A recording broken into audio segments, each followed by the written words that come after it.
The smell came before the first cry.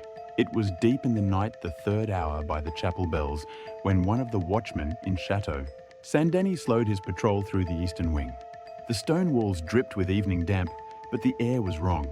It curled under the door to the Queen's sealed chambers, rank and heavy, as if something dead had been left to rot in midsummer heat.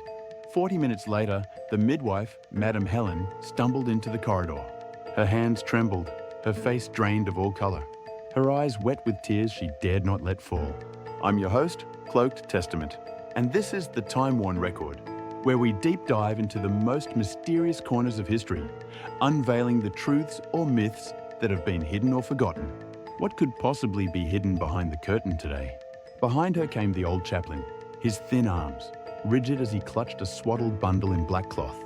He walked with the strained caution of a man afraid to touch what he carried, as though it might curse him for even brushing against it.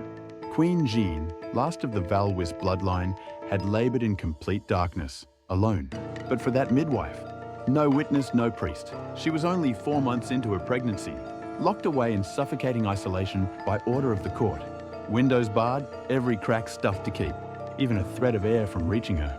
The royal physician had been sent to Rouen to tend a dying duke, leaving only old Ellen, a healer whose reputation whispered of miracles, but who was forbidden by law from laying hands on royal flesh.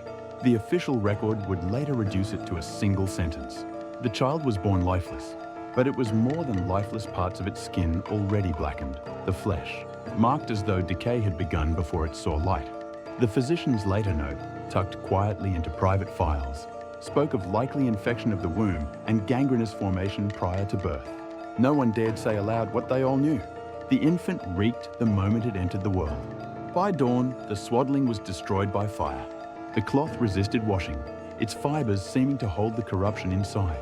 Witnesses were sent away to pray at distant shrines. Servants dismissed. The chamber nailed shut and doused in vinegar. 3 days later, a surgeon was sent in. He claimed blood still filled the cracks between the floorboards, and some pale, yellow slime clung to the wood. The bed was carried into the courtyard and burned, mattress, sheets, and all. The Queen survived, but on the 6th day, her words stopped. She lay staring at the ceiling, lips moving in silent speech. Servants claimed to hear her at night, whispering of a black serpent and of the soft breathing of a child beside her bed.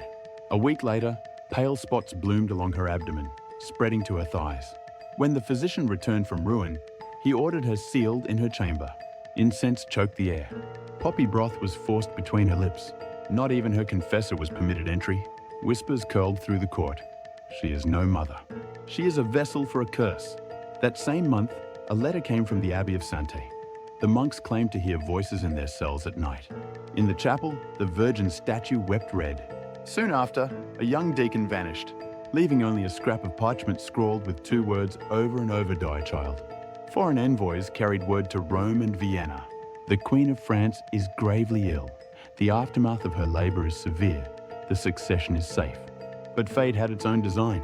The old Duke Armand, France's only lawful heir, died suddenly of fever. His corpse, half rotted on the journey, never reached the royal crypt. By month's end, the Queen's maid whispered of her mistress's skin splitting open along the abdomen, a foul egg-white fluid leaking through. A wet patch spread across her bed one night and would not dry, no matter the fumigations. Servants began to flee. Her hair came away in clumps. She did not move. Only her eyes remained open, glassy and unblinking. By the 3rd week, the stench seeping from her chamber was unbearable.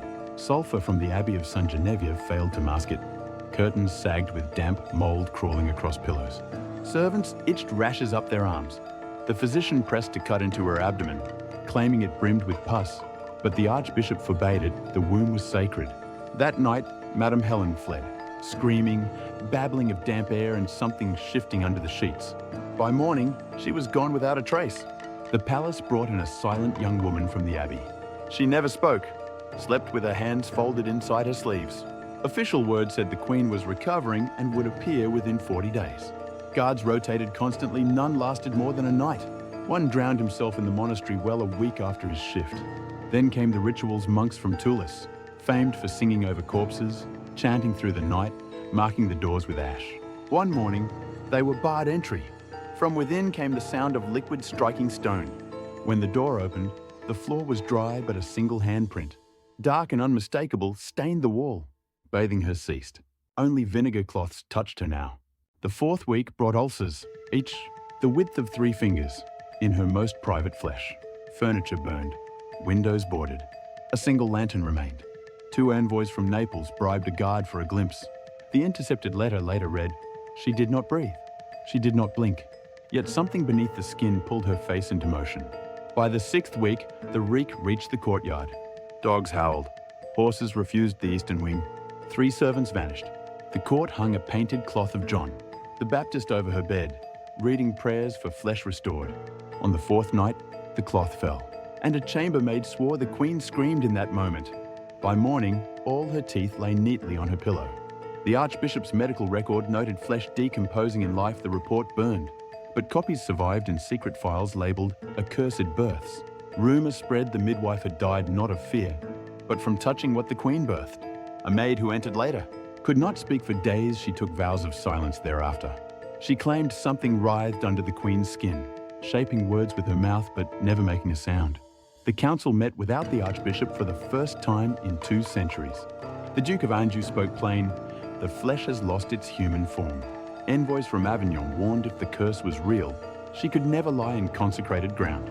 On the 12th night of the 3rd month, a guard swore the walls were breathing.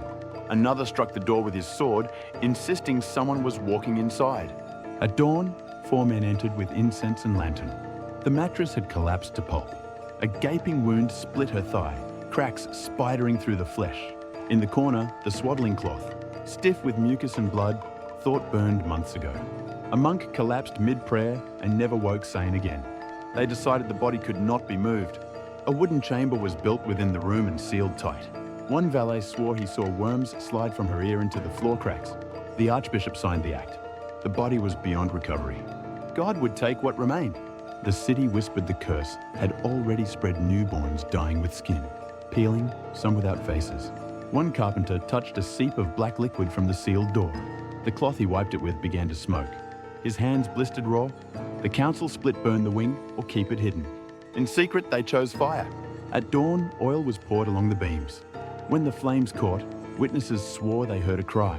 Neither man nor woman as the fire raced through the corridors like it knew the way. By nightfall, only blackened stone remained. Her name was erased from chronicles. The tomb in the royal crypt left empty.